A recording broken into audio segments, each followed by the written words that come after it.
قرآن مجید والفرقان حمید 23واں سپارہ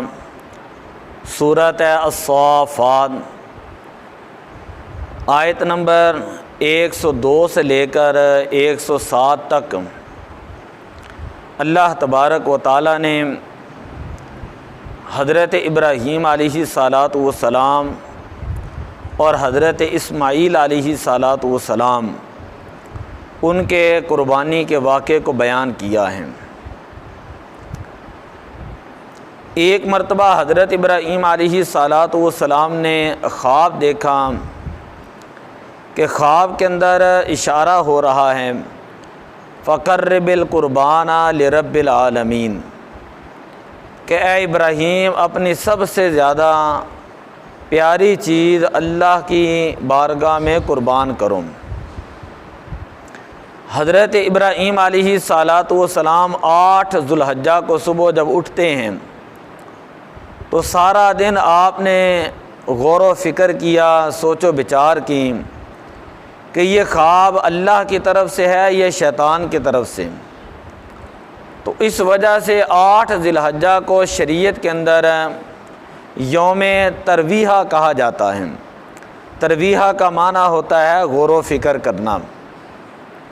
پھر حضرت ابراہیم علیہ الصلاۃ والسلام کو اگلی رات خواب آیا فقرب القربان لرب العالمین کہ آپ سب سے محبوب چیز جو ہے وہ اللہ کی بارگاہ میں قربان کریں۔ اب حضرت ابراہیم علیہ السلام 9 ذوالحجہ کو جب بیدار ہوئے تو حضرت ابراہیم علیہ الصلاۃ والسلام کو یہ معرفت مل گئی، پہچان ہو گئی کہ یہ اللہ کی طرف سے خواب ہے اور اللہ تعالیٰ کی طرف سے یہ حکم ہے۔ حضرت ابراہیم علیہ الصلاۃ والسلام کو جب معرفت ہوئی تو 9 ذی الحجہ کو یوم عرفہ کہا جاتا ہے۔ پھر اگلی رات خواب آیا کہ اے ابراہیم اپنی سب سے زیادہ پیاری چیز اللہ کی بارگاہ میں قربان کرو۔ حضرت ابراہیم علیہ الصلاۃ والسلام 10 ذوالحجہ کو بیدار ہوتے ہیں اور اپنے بیٹے حضرت اسماعیل علیہ الصلاۃ والسلام کو ساتھ لے کر ساتھ آپ نے ایک چھری لی اور ایک باندھنے کے لیے رسی لی اور گھر سے آپ چلیں۔ جس وقت آپ گھر سے نکلیں تو حضرت حاجرہ انہوں نے پوچھا کہ بتائیں کہ کیا چیز ہیں، کہاں پر جا رہے ہیں؟ حضرت ابراہیم علیہ الصلاۃ والسلام نے فرمایا کہ میں دوست کی ملاقات کے لیے جا رہا ہوں، دوست کی ملاقات کے لیے جا رہا ہوں۔ حضرت ابراہیم علیہ الصلاۃ والسلام جس وقت اپنے پیارے بیٹے حضرت اسماعیل علیہ الصلاۃ والسلام کو لے کر نکلے تو شیطان جو ہے سب سے پہلے حضرت حاجرہ سلام اللہ علیہ کے پاس آیا، کہنے لگا عورتوں کے دل نرم ہوتے ہیں تو میں ان کو گمراہ کرنے کی کوشش کرتا ہوں۔ آیا اور آ کر کہنے لگا کہ اے حاجرہ تمہیں پتہ ہے ابراہیم کہاں پر گئے ہیں؟ کہا دوست کی ملاقات کے لیے اور ساتھ بیٹے کو لے کر گئے ہیں۔ شیطان کہنے لگا کہ نہیں، دوست کی ملاقات کے لیے نہیں گئے، بلکہ حقیقت یہ ہے کہ حضرت ابراہیم علیہ الصلاۃ والسلام کو اللہ تعالیٰ نے یہ حکم دیا ہے اپنے بیٹے کو قربان کرو۔ تو حضرت ابراہیم علیہ الصلاۃ والسلام اپنے بیٹے کو قربان کرنے کے لیے جو ہے گھر سے نکلے ہیں اور حضرت ابراہیم علیہ الصلاۃ والسلام کو اللہ کی طرف سے حکم ہے۔ تو پھر ذرا توجہ سے پھر حضرت ابراہیم علیہ الصلاۃ والسلام جب آپ نکلے ہیں، حضرت حاجرہ نے شیطان کو جواب دیا تو دوسرے نمبر پر شیطان آیا حضرت اسماعیل علیہ السلام کے پاس، ادھر دیکھیں حضرت اسماعیل علیہ السلام کے پاس، اور آ کر کہنے لگا تمہیں پتہ ہے کہ تمہارے والد تمہیں کہاں پر لے جا رہے ہیں؟ حضرت اسماعیل علیہ السلام کہتے ہیں دوست کی ملاقات کے لیے۔ شیطان کہنے لگا کہ نہیں، بلکہ آپ کے والد کو اللہ نے حکم دیا ہے تمہیں ذبح کرنے کا۔ حضرت ابراہیم علیہ السلام تمہیں ذبح کرنے کے لیے لے جا رہے ہیں۔ حضرت اسماعیل علیہ السلام کی عمر مبارک اس وقت 13 سال تھی۔ 13 سال بعد نے 7 سال لکھا ہے۔ آپ نے فرمایا کہ اگر یہ اللہ کی طرف سے حکم ہے تو میں اللہ تعالیٰ کی رضا پر راضی ہوں۔ پھر شیطان جو ہے حضرت ابراہیم علیہ السلام کے پاس آیا اور آ کر گمراہ کرنے کی کوشش کی، اور وہ کہنے لگا کہ آپ کو پتہ ہے کہ جو خواب آئے وہ شیطان کی طرف سے ہیں، اور آپ جو ہے وہ اپنے بیٹے کو قربان نہ کریں۔ حضرت ابراہیم علیہ السلام فرماتے ہیں کہ نہیں، یہ میرے رب کا حکم ہے، یہ میرے رب کا حکم ہے۔ حضرت ابراہیم علیہ السلام اپنے بیٹے کو لے کر، آج بھی وہ جگہ ہے جسے منا کہتے ہیں، منا کے اندر تشریف لے گئے، اور وہ پہاڑی ہے، وہاں پر آج بھی آپ دیکھیں اللہ تعالیٰ ہر بندے کو وہاں پر لے کر جائے، وہاں پر ایک نشانی موجود ہے، اور وہاں پر ایک چھوٹی سی ایک برچی سی بنی ہوئی ہے، اور وہاں لوگ جا کر ہر سال زیارت کرتے ہیں۔ یہ وہ جگہ ہیں جہاں حضرت ابراہیم علیہ السلام اپنے بیٹے اسماعیل علیہ السلام کو لے کر آئے تھے۔ جب آپ وہاں پر پہنچ گئے تو وہاں پر جا کر حضرت ابراہیم علیہ السلام نے اپنے بیٹے اسماعیل علیہ السلام سے مشورہ کیا، جس کو اللہ نے قرآن بنایا، قرآن کی آیتوں کے اندر بیان کیا۔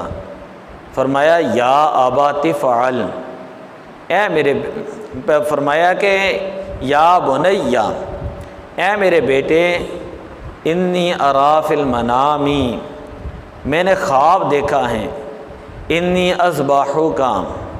میں تمہیں ذبح کر رہا ہوں، فانظر ماذا تری، کہ تو بتا کہ اب تیری کیا رائے ہے، تیری کیا رائے ہے۔ حضرت اسماعیل علیہ السلام کی عمر مبارک 13 سال تھیں۔ اب گھبرائے نہیں، آپ نے جو جواب دیا اللہ نے قرآن کے اندر بیان کیا۔ عرض کی کہ اے میرے والد گرامی، یا ابات فعل،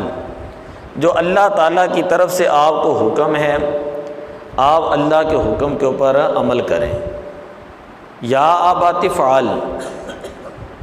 اے میرے والد گرامی آپ اللہ کی بات مانیں، اللہ کا حکم مانیں۔ ستجدنی انشاء اللہ من الصابرین، ان قریب آپ مجھے صابرین میں سے پائیں گے۔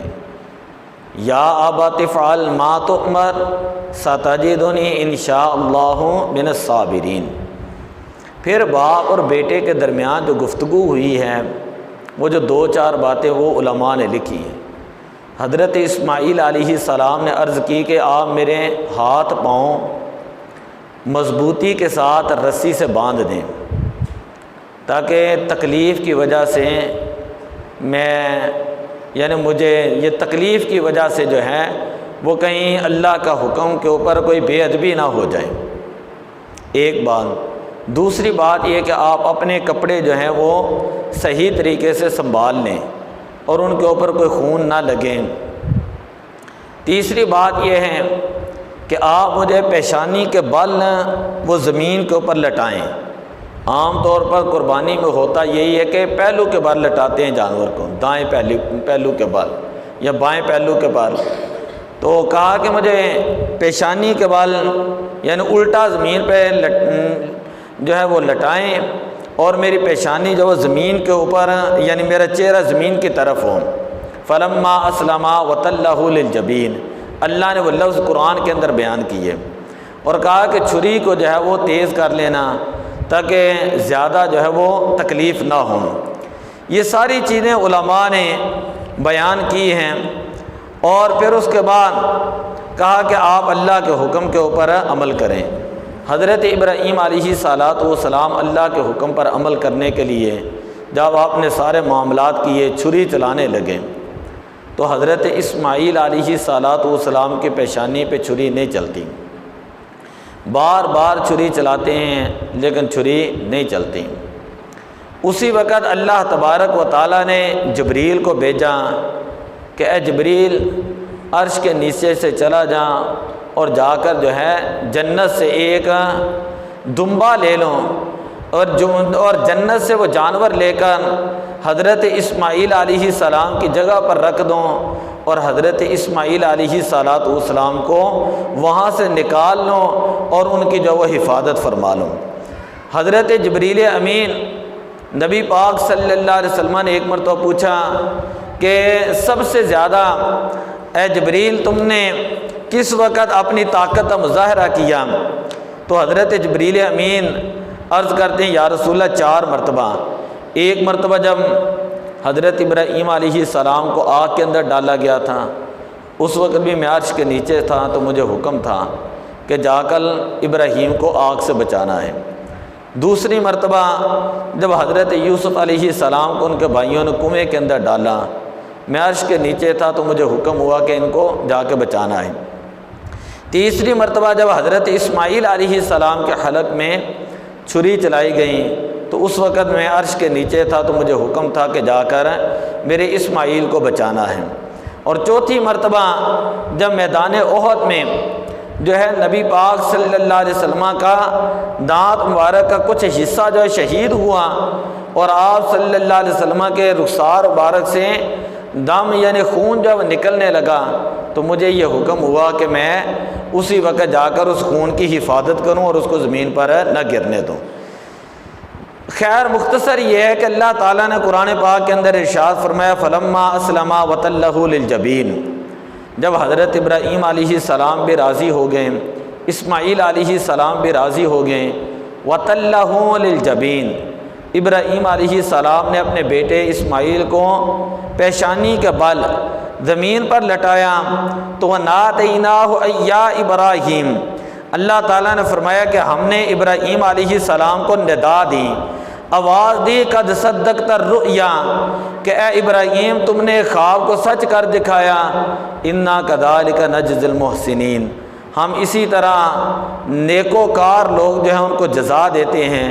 ان ھذا لہو البلاء المبین، فرمایا کہ یہ ابراہیم علیہ السلام تمہارے لیے بہت بڑی آزمائش تھی۔ ایک ہوتا ہے بلا مصیبت کو کہتے ہیں آزمائش کو، اور مبین کا معنی ہوتا ہے کھلی آزمائش، بڑی آزمائش۔ فرمایا کہ ابراہیم تمہارے لیے یہ بہت بڑی آزمائش تھی، وَفَدَيْنَاهُ بِذِبْحٍ عَظِيمٍ، ہم نے حضرت اسماعیل علیہ السلام کی جگہ پر ایک ذبح عظیم جو وہ فدیے میں دیا، ہم نے ان کی جگہ پر ذبح عظیم جو ہے اس کو قبول کیا۔ ذبح عظیم کا مطلب یہ ہے کہ ہم نے جنت سے ایک ایسا جانور بھیجا جو انتہائی موٹا تازہ تھا اور جنت کے باغات کے اندر چرتا رہا اور اللہ کی بارگاہ میں بڑی قدر و منزلت والا تھا، اور یہ وہ جانور تھا جو حضرت آدم علیہ السلام کے بیٹے حضرت حابیل انہوں نے اللہ کی بارگاہ میں جب قربانی کی تھی تو آسمان کی طرف وہ جو اٹھا لیا گیا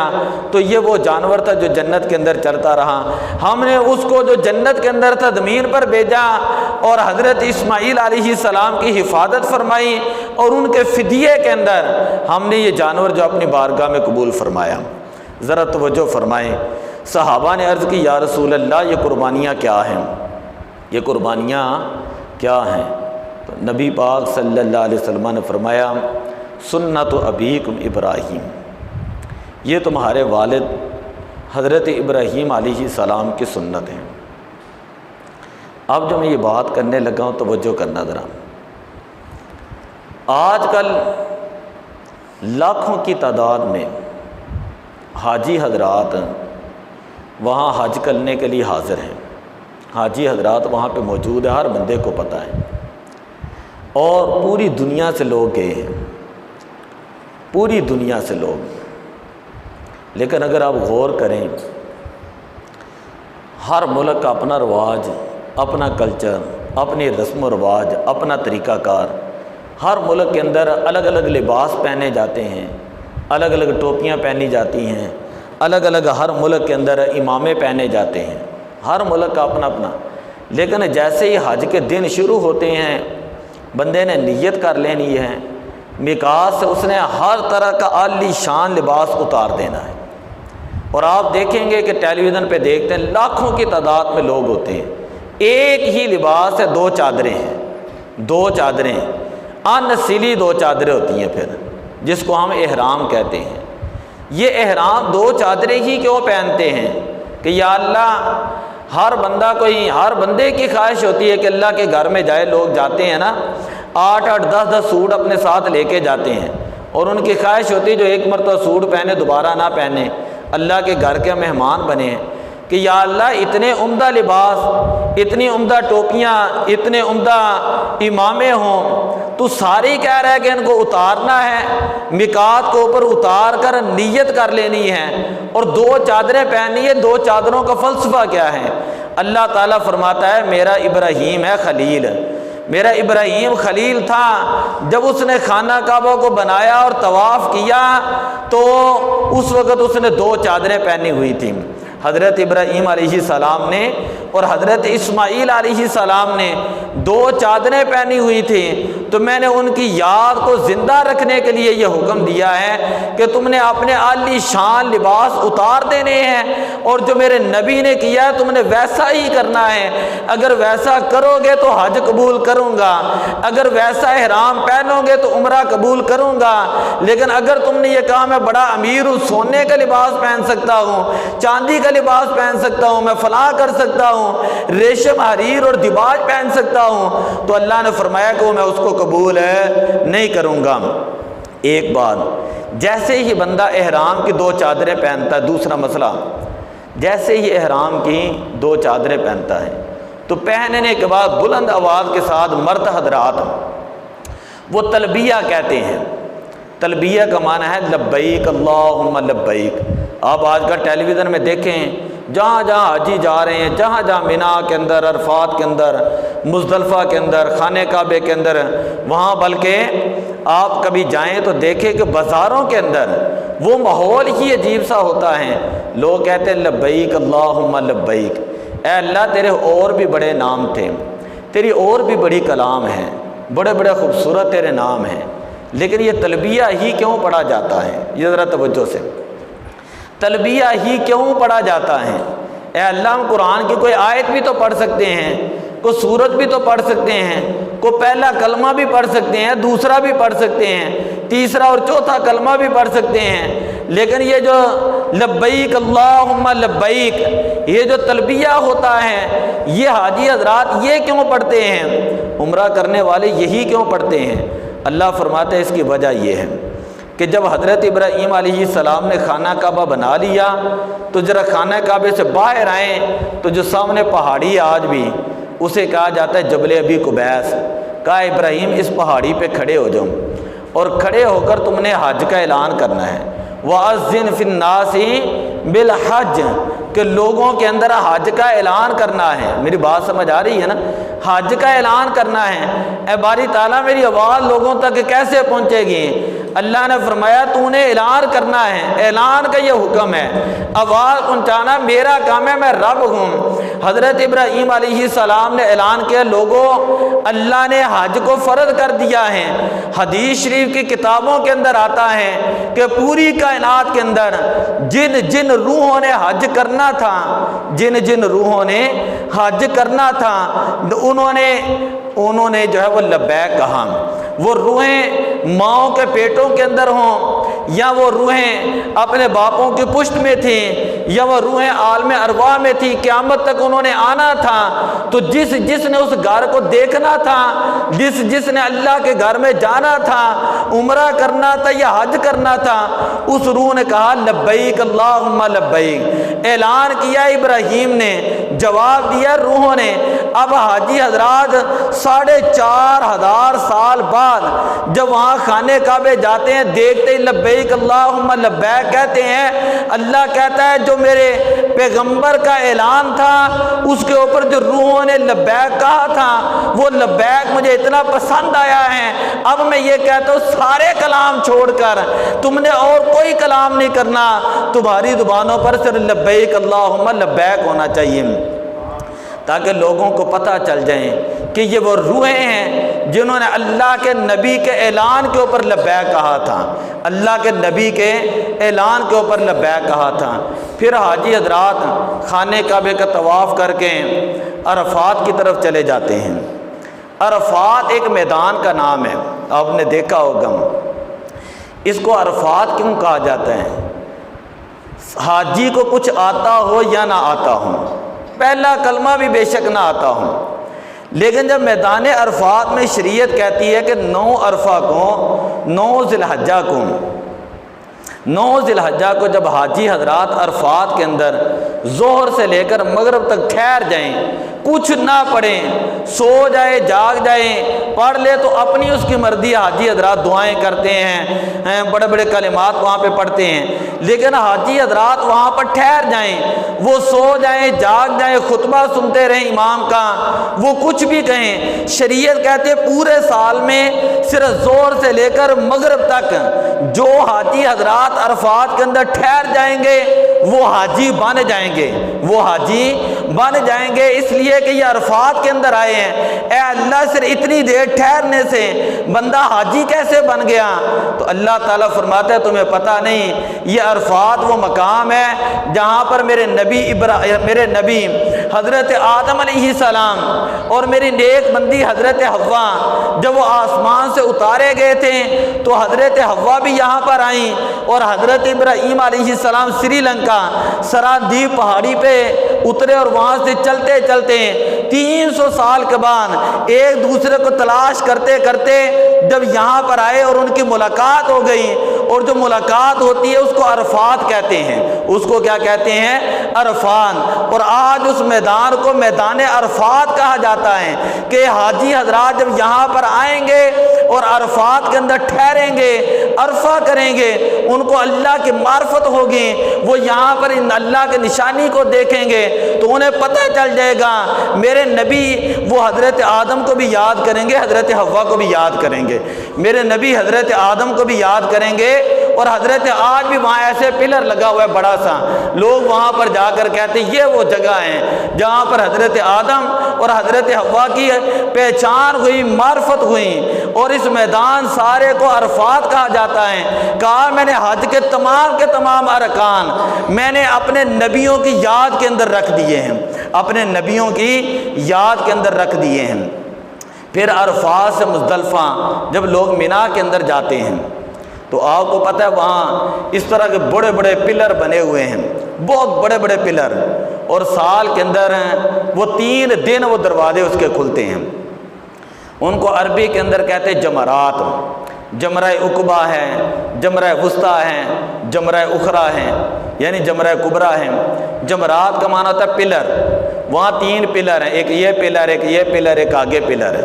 پہلے پلر کو چھوٹا جمرہ کہتے ہیں، دوسرے پلر کو وسطیٰ کہتے ہیں، تیسرے کو کبریٰ کہتے ہیں۔ تو یہ آپ کو پتہ ہے کیوں ہوتا ہے؟ اس لیے کہ جب شیطان، میں نے ابھی واقعہ بیان کیا، شیطان گمراہ کرنے کے لیے آیا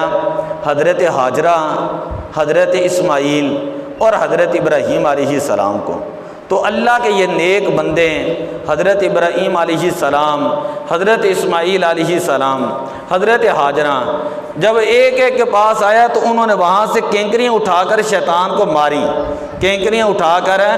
شیطان کو ماری۔ جو حاجی حضرات وہاں پر جاتے ہیں جب تک رمی جمار نہ کریں اس وقت تک حاجی نہیں ہوتا۔ اللہ کہتے ہیں اب عرفات سے تم مزدلفہ آؤ اور مینا کے میدان کے اندر آ جاؤ، اور مینا کے اندر یہ 3 پلر دیکھ لو، لاکھوں کی تعداد میں لوگ ہوتے ہیں، بلکہ بعض اوقات تو حادثات ہو جاتے ہیں، یعنی اتنا زیادہ ہجوم، اتنے زیادہ حاجی وہاں پر ہوتے ہیں، خبریں جو آتی ہیں کہ اتنے لوگ وہاں پر شہید ہو گئے،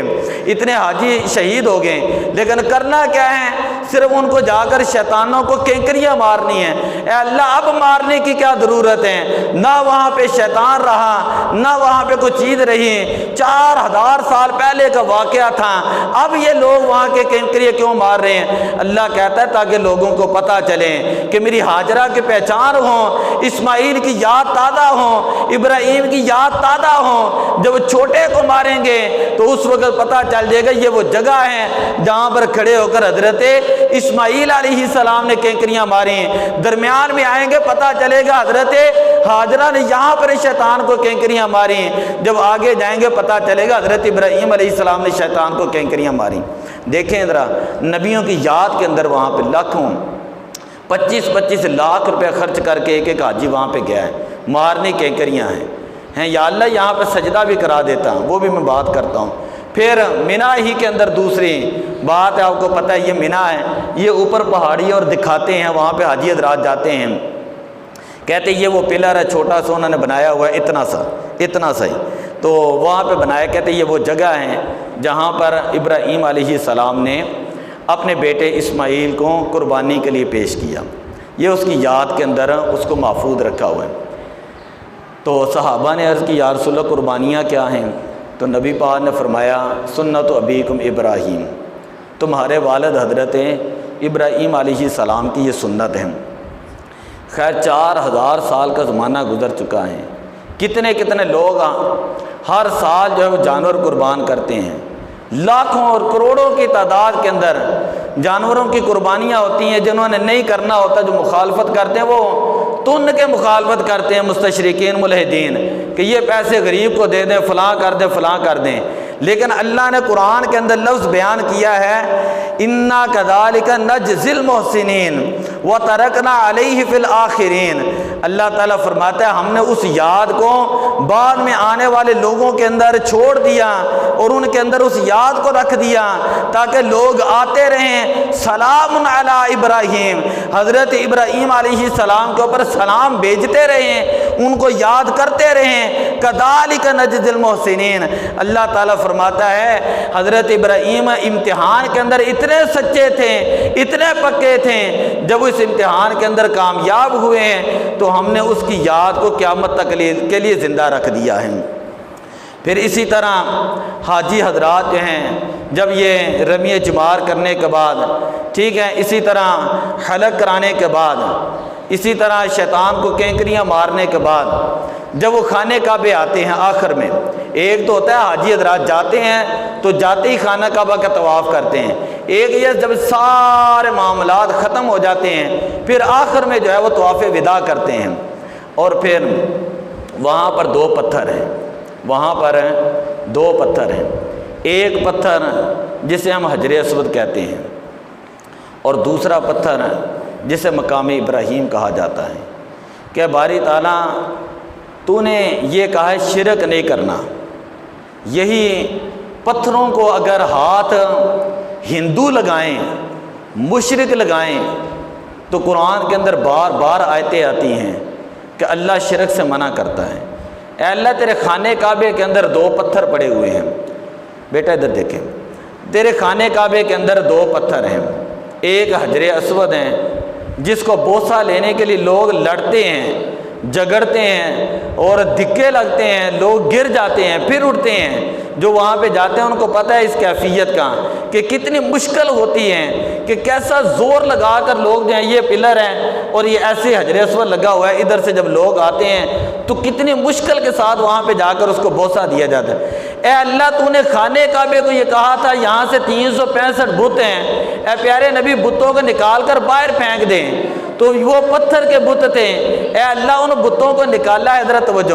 اے اللہ ان بتوں کو نکالا ہے، حجر اسود کو بوسہ دینا ہے، اور تو یہ کہتا ہے جو حجر اسود کو بوسہ دیتا ہے وہ ایسے ہوتا ہے جیسے اس نے اللہ کے ہاتھ کو بوسہ دیا، جیسے اس نے اللہ کے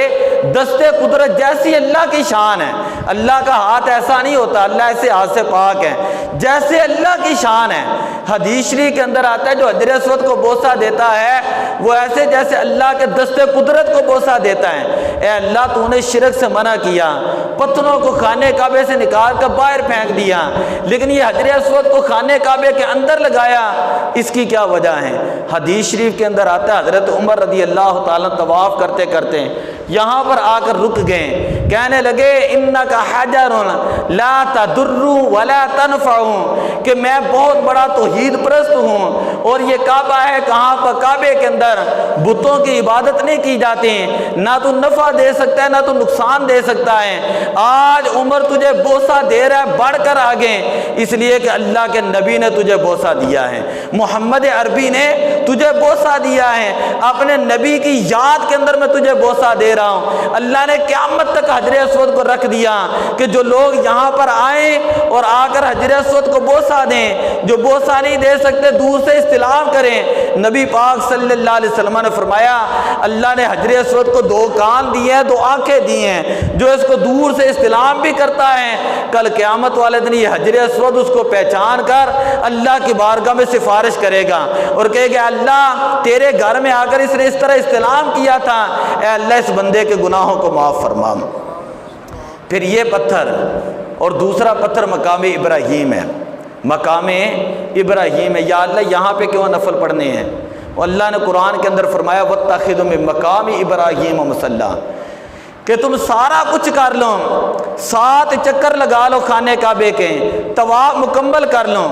لیکن شریعت کا مسئلہ پڑھ کے دیکھ لیں، جب تک آپ مقام ابراہیم پر نفل نہیں پڑھیں گے